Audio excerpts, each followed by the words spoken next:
Ever find yourself asking your smart speaker for like a recipe while simultaneously trying to remember if you remember to tell it to grab oat milk from the store? Oh, yeah. It's so convenient. You're right. It's definitely convenient. But it makes you wonder, like, what is all that saying about us? Yeah.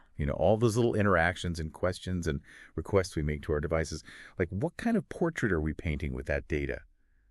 Well, that's exactly what we're diving deep into today. We've got access to some pretty interesting data about a guy we're calling Fedor.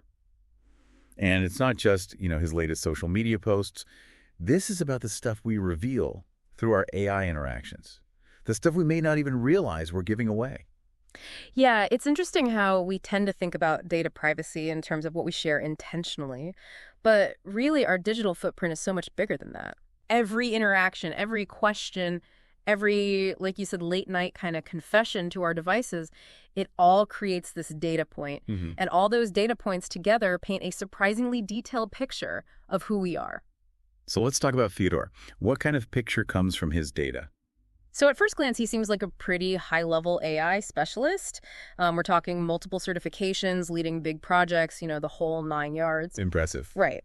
But then you see how he's interacting with AI in his personal life, and it gets really interesting. So even with all his expertise, he uses AI for things like motivating himself to make dinner or reminding him to schedule appointments, even helping him pick birthday presents. So it's like this weird paradox, right? He's building the future of AI by day, but at night, he needs it to remind him to, do the dishes. It's true. I mean, I get it. We all have those days, but that makes you wonder, what's that all about? I think it speaks to how our relationship with AI is changing. Especially for someone like Fedor, who probably grew up alongside these technologies. Right.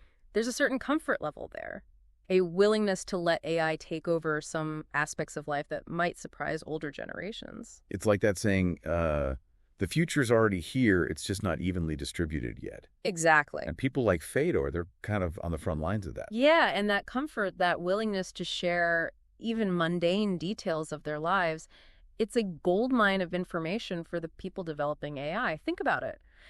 If you know someone struggles with motivation in a certain area, you can tailor your interventions to them. Oh, wow. You can send them nudges or even marketing messages. But that's when things start to feel a little less cool. Right.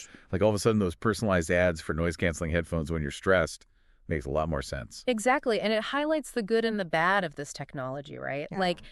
On one hand, it can really personalize our experiences and give us support and even know what we need before we do. But on the other hand, it brings up big questions about how this data is being used and who has access to it and, how do we stop it from being misused? And that's not even getting into the whole free will versus AI influence thing. Oh, right. If an algorithm knows that you're more likely to order takeout when you're feeling down, are you really making a choice, or are you just responding to a really well-timed prompt? That's the million-dollar question, and it's something we're just starting to really grapple with. But before we go too far down that road, let's bring it back to Fedor. Because it's not just about Fedor and his reminders to pick up the dry cleaning, right? Right. There's a whole family dynamic here. Yeah, absolutely. We find out from Fedor's